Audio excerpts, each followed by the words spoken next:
Jadi, selamat datang sih di segmen Bicara Masa Lalu.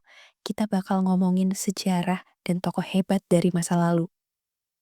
Siapa sih nama tokoh sejarah yang paling kalian sering dengar?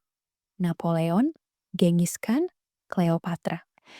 Itu nama-nama yang cukup sering kita dengar di buku, di media sosial. Tapi kali ini kita bakal ngebahas tentang tokoh paling ambisius dalam sejarah, seorang raja muda yang hampir menguasai seluruh dunia. Kalau bukan karena prajuritnya kecapean, mungkin kita masih pakai sistem kerajaan. Dialah penguasa dunia, sang penakluk benua, Alexander the Great. Cari tempat santai, siapkan cemilan, kita bahas semuanya.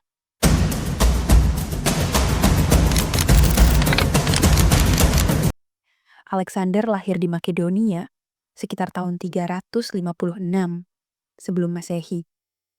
Kalau sekarang, Makedonia itu ada di wilayah Balkan, di dekat Yunani. Makedonia itu bukan kerajaan besar kayak Persia. Makedonia itu kecil, dan dulunya sering diremehin sama negara-negara tetangganya. Tapi pas ayah Alexander, Raja Philip kedua, naik tahta, Makedonia mulai jadi kekuatan serius. Nah, Alexander itu anaknya Philip dan Olympias. Olympias adalah putri Raja Epiros, Neoptolemus I.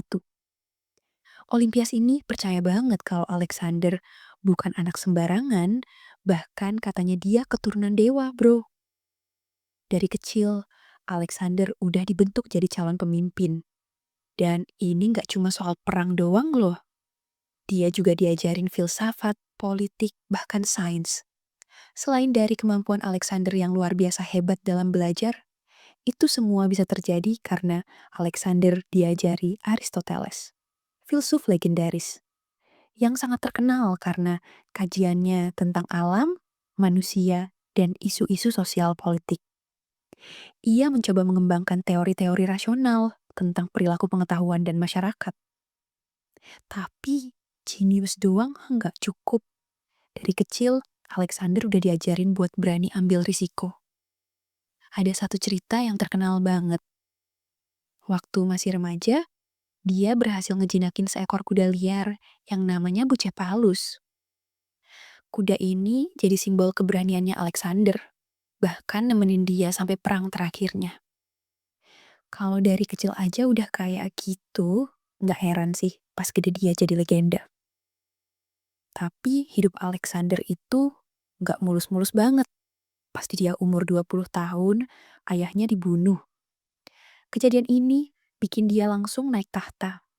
Tapi ya, nggak semua orang terima. Banyak banget pemberontakan di dalam negerinya sendiri. Tapi Alexander berhasil ngeberesin semuanya dalam waktu singkat. Dia nggak cuma punya otak buat mikirin strategi, tapi dia juga bisa bikin orang respect sama dia. Abis itu, Alexander mulai gerak ke Kekaisaran Persia, yang waktu itu adalah kekuatan terbesar di dunia. Dia benar-benar ngelawan raksasa loh. Tapi Alexander bukan raja biasa. Dia turun langsung ke medan perang di depan pasukannya. Ini bikin prajuritnya percaya banget sama dia. Satu persatu dia menangin pertempuran, mulai dari Granicus, Issus, sampai akhirnya dia berhasil ngerebut ibu kota Persia, Persepolis. Gila sih, dalam waktu beberapa tahun, dia udah nguasain wilayah yang membentang dari Yunani sampai Mesir, dan bahkan India. Kalau ada yang bisa disebut sebagai penakluk sejati, ya dia ini. Oh iya, ngomongin kota-kota besar, kalian tahu nggak kalau Alexander itu nggak cuma jago perang, tapi dia juga builder. Dia mendirikan lebih dari 20 kota bernama Alexandria di wilayah yang dia taklukkan. Kota-kota ini jadi pusat ilmu pengetahuan dan perdagangan. Salah satu yang paling terkenal adalah Alexandria di Mesir, yang dulunya punya perpustakaan terbesar di dunia.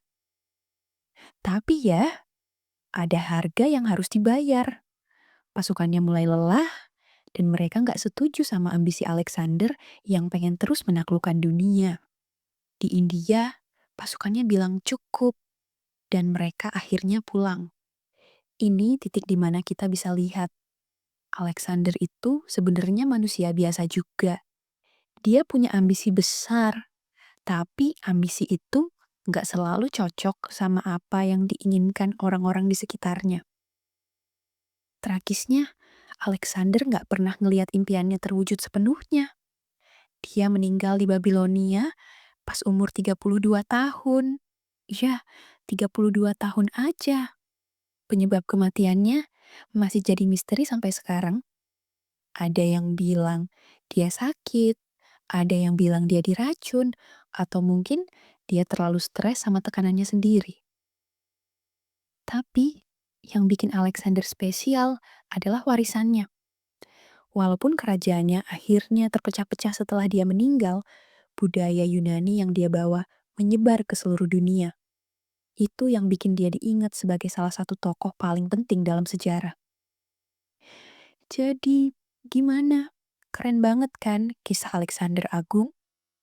Dari dia, kita belajar bahwa mimpi besar itu mungkin banget. Tapi, kita juga harus hati-hati sama ambisi.